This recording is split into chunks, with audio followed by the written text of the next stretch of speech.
ઉકળાટ અને બફારો જે છે આ યથાવત રહેવાનો છે. આ ઉકળાટ અને બફારો તો વરસાદ પડી જશે ત્યાર પછી પણ ચાલુ રહેવાનું છે. લગભગ 30 જૂન સુધી ઉકળાટ અને ગરમી છે એ યથાવત રહેશે.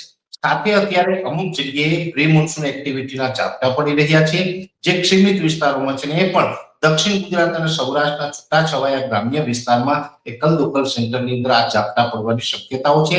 આ ઝાપટાઓ છે એ 15 જૂન આસપાસ જ્યારે પણ ગુજરાતમાં ચોમાસાનો પ્રવેશ થાય ત્યાં સુધી કન્ટિન્યુ રહેશે અને 15 જૂન આસપાસથી વિધિવત રીતે ધીમે ધીમે ગુજરાતની અંદર ચોમાસાનો પ્રવેશ થશે. ત્યાર પછી ચોમાસું છે એ 3 તબક્કે આગળ વધે તેવી શક્યતાઓ છે. પણ ખાસ દરેક મિત્રોએ આ વર્ષે એક વાત નોટ કરવા જેવી એ પણ છે, કેમ કે અલ્નીનોની અસર રહેવાની છે. જો કે ગુજરાત ઉપર એની બહુ અસર નહીં પડે.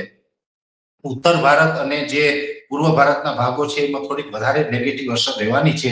ખાસ કરીને આ વર્ષે આઈઓડી એટલે કે ઇન્ડિયન ઓશન ડિપોલ છે એ વધારે પડતા પોઝિટિવ રહે તેવી શક્યતાઓ છે. અત્યારે જે આઈઓડી છે ન્યુટ્રલ કન્ડિશનમાં છે, પણ આગળ જતા એ પોઝિટિવ બને તેવી શક્યતાઓ છે, જેને કારણે અરબ સાગરની અંદર બેક ટુ બેક વરસાદની સિસ્ટમો બનશે અને જેને કારણે અરબ સાગરને કાંઠે આવેલા રાજ્યો છે, જેમાં 5 રાજ્યોનો સમાવેશ થાય છે, કેરલા હોય, કર્ણાટકા છે, કોંકણ, ગોવા, મહારાષ્ટ્ર અને ગુજરાત. આ 5 રાજ્યની અંદર એવરેજ ચોમાસું એટલે કે બીજા રાજ્યોની સરખામણીએ સારું રહેશે.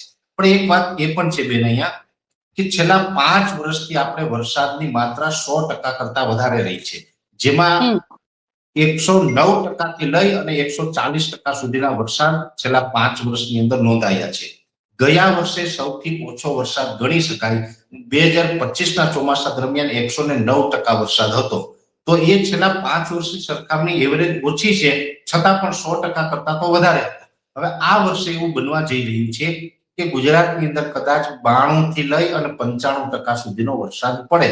એટલે છેલ્લા 5 વર્ષથી જે વરસાદ પડતો હતો એમના કરતા ચોક્કસથી વરસાદ ઓછો પડવાનો છે, પણ એકદમ નબળું નથી થવાનું. નબળું કેને કહેવાય કે જેમાં 90% કરતા પણ ઓછો વરસાદ થાય, 80% થાય, 85% થાય, કોઈ જગ્યાએ 70% વરસાદ થાય તો એ ચોમાસું ખૂબ નબળું કહેવાય, અર્ધ દુષ્કાળ ગણાય. પણ એટલું બધું નબળું નથી થવાનું, પણ એવરેજ ચોમાસું છે રહેવાનું છે. એટલે એકંદરે ઠીકઠાક થી સારું ચોમાસું ગુજરાતની અંદર રહેવાનું છે. છતાં પણ છેલ્લા 5 વર્ષની સરખામણીએ ટકાવારીની દ્રષ્ટિએ વરસાદ ઓછો પડવાની સંભાવનાઓ છે. એટલે આ વસ્તુને ધ્યાનમાં રાખીને દરેક ખેડૂતોએ અને દરેક ગુજરાતીઓએ એનું આયોજન કરવું એ દરેકના હિતમાં રહેશે, અમારું માનવું છે.